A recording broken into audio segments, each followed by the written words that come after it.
రండి. బాబు స్కూల్కి వెళ్ళిపోయారా? వెళ్ళిపోయాడండి. మీ వారు ఆఫీస్కి వెళ్ళిపోయారా? లేదండి, ఇవాళ ఏ దేవతలు కనకరించారా కానీ ఇంటి పట్టునే ఉన్నారు. ఉంటే ఇంకొక ఇబ్బంది ఏమిటో తెలుసండి, నన్ను పని చేసుకునేవ్వకుండా ప్రతి క్షణం జోకులు వేస్తూ నవ్విస్తూ గొడవ చేస్తుంటారు. కూర్చోండి.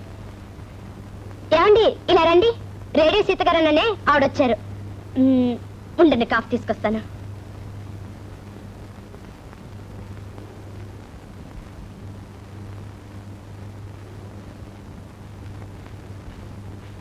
నమస్కారం అండి.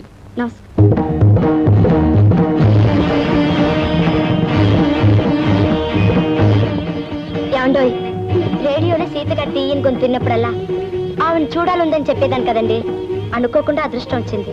ఆవిడను పిచ్చిగా అభిమానించే మనిషి ఇలా పక్కింట్లోకి రావటం ఆవిడ అదృష్టం కూడాను.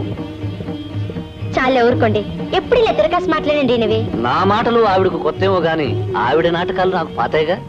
రేడియోలో ఒక నాటకంలో ఈవిడ బలాదూర్ భార్య పాత్ర చాలా అద్భుతంగా పోషించింది. ఆ రోజే అనుకున్నాను ఈవిడ గొప్ప నటి అని. అన్నట్టు మీ వారు అమెరికాలో ఉంటున్నారటగా? వస్తానండి. చిత్రంగా ఉంది. కూర్చుంటారని వచ్చినవాడంత కంగారు వెళ్ళిపోయింది ఏమిటి? ఏం గుర్తొచ్చిందో ఏమిటో. అమెరికాలో ఉన్న మొగుడు గారు ఏ దొరసానినో పెళ్లి చేసుకున్నట్టు ఆలోచన వచ్చిందేమో. ఎలా ఉంది చోకు? అదేం చోకండి. అయినా మహాలక్ష్మి లాంటి వదులుకుని మరో దాన్ని కట్టుకుంటే ఆ మొగుడు పశువు తప్ప మనిషి కాదండి. ఈ జోకు బాగుందే.